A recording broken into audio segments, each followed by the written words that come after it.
I'm Samer. I've been in a few community groups through the years, and my experience in a couple of those groups was drastically different.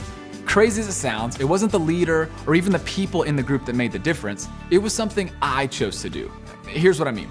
I signed up for my first group about 8 years ago, and maybe some of you are in a group for the first time right now.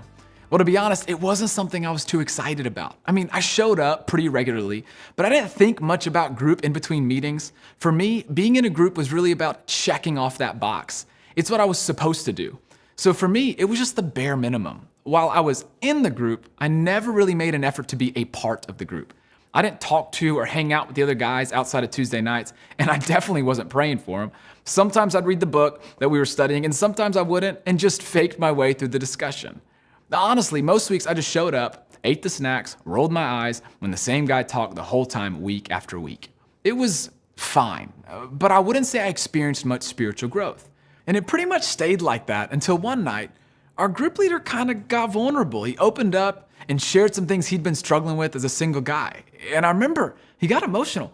It kind of caught me off guard, but something cool happened that night. We all rallied around him and we prayed for him.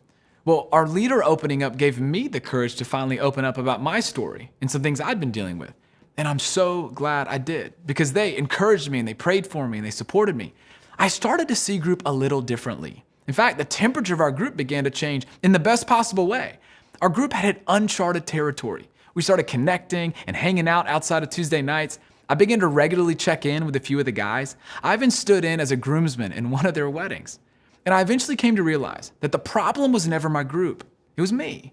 So in each group I've been in since that one, I just decided to do things differently, to give it a little more effort. I tried to get to know everyone, to remember what was going on and ask about it. I sent a text to one of the guys when he had a big client presentation coming up. We all helped when one of them tore his ACL and couldn't get around. I stopped viewing group as just something I did on Tuesday nights. I spoke up during discussion because I actually did the studies this time. And we talked about real stuff. I tracked along with these guys and saw firsthand what God was up to in their lives. And you know what? That helped me see what God was up to in my own life.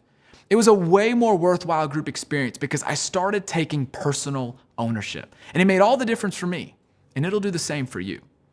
And I'm not the only one who's learned this.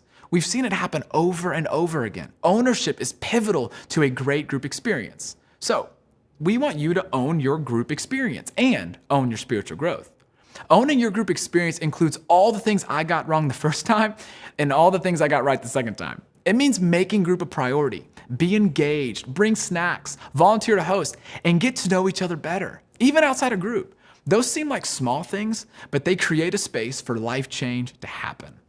As Andy said in the first session, there are things that can happen in a circle that can never happen in a row on Sunday morning. When great things happen, like when someone lands a new job or has a baby, or when hard times happen, like when someone gets a scary diagnosis or hits hard times financially, those things don't come up in a Sunday church service. But when you're in a circle, you have the chance to be there for each other, to bring dinner, send texts, and offer support, because you know what's happening in each other's lives. And getting off the sidelines and joining in is what owning your group experience looks like. It will take a little time and effort, and it may be a little awkward at first, but it's worth it. And if you make the effort, I think you'll find the same thing I did. Your group experience will be so much more worthwhile. And the other piece of ownership is owning your spiritual growth. Here's the bad news. No one can do this for you. But here's the good news. No one can do this for you. You own your spiritual growth.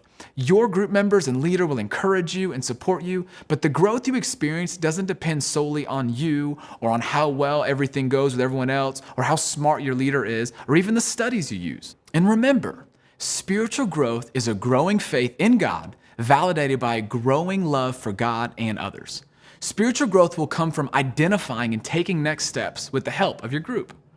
When I opened up to my group about stuff that would have been way more comfortable to hide, they were able to step into it with me. They gave me advice, held me accountable, and pointed out that this circumstance really could grow my faith. And you know what?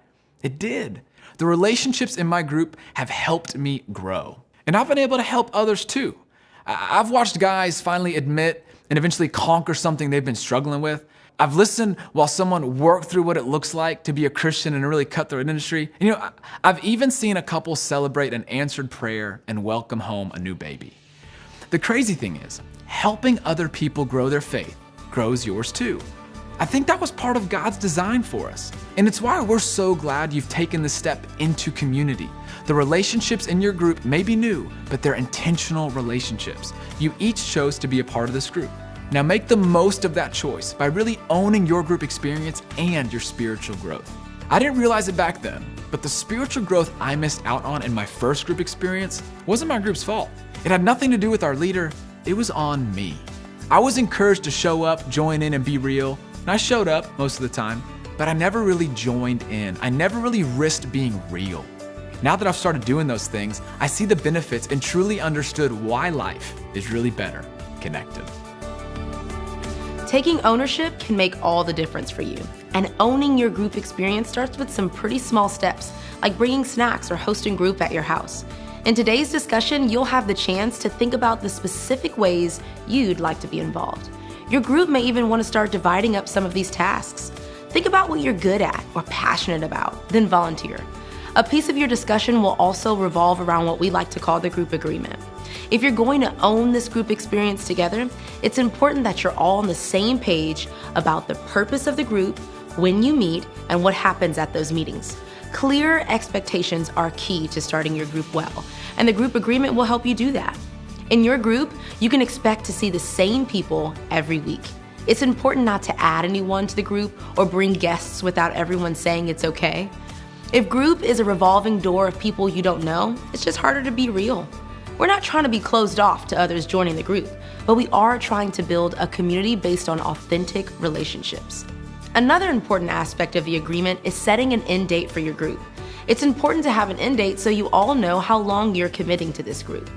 These are just a couple of examples of expectations you'll walk through together. Since the whole point of your discussion is to get the entire group on the same page, your leader will walk the group through the group agreement. If you're not on board with something, ask to discuss it more. Listen to others' perspectives and offer your own. Make sure that by the time you finish the conversation, you're all in agreement about the who, what, when, where, and why of your group. And now that we have come to the end of this study, we are so thankful that you have chosen to join this group.